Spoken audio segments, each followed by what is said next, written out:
నీతిమంతుని కొరకు సహితము ఒకడు చనిపోయి అరుదు. ఎవరిని మనము మన బిడ్డల కోసమే మనము ఆహ్, అసలు చనిపోతామంటారా? దేవుడు మన కోసము చనిపోయాడు. ఒక చిన్న ఉదాహరణ ఒకామె ఒకామెకి ఒక కూతురున్నది. కూతురుంటే ఆ కూతురికి పాపము 2 కిడ్నీలు కూడా పోయినియి. 2 కిడ్నీలు పోతే ఎంతమంది కిడ్నీలు ట్రై చేసినా సరే అసలెక్కడ దొరకలేదు. ఎన్నో చోట్ల ఎన్నో అమెరికాలు, లండన్‌లు ఇవన్నీ తిరిగేశారు పాపం. 2 కిడ్నీలు పోతే ఎవ్వరియి కూడా మ్యాచ్ అవ్వలేదు. ఆమెకి బిడ్డలున్నారు. ఇద్దరు కుమార్తెలు.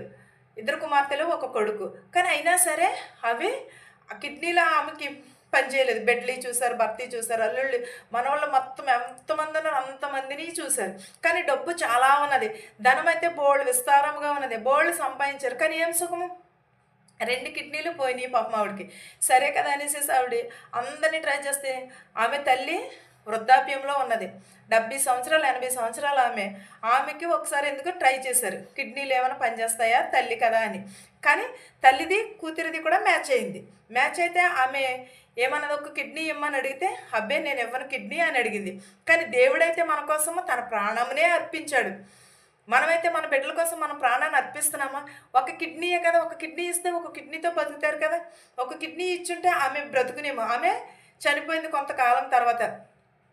ఆమె యవ్వనాన్న తర్వాత తల్లి కంటే ముందు కూతురే ఒక 5, 6 సంవత్సరాలు బ్రతికింది పాపం. కిడ్నీలు పోయినా సరే. అలా బతికిన తర్వాత ఆమె చనిపోయింది. తల్లి అయితే ఉన్నది. కానీ తల్లి ప్రేమ చూపించగలిగిందా? తన కిడ్నీ ఇస్తే 2 కిడ్నీలు బాగున్నాయి. ఒక కిడ్నీ ఇస్తే కూతురు కూడా తను ఎదురుకుండానే బ్రతుకును కదా.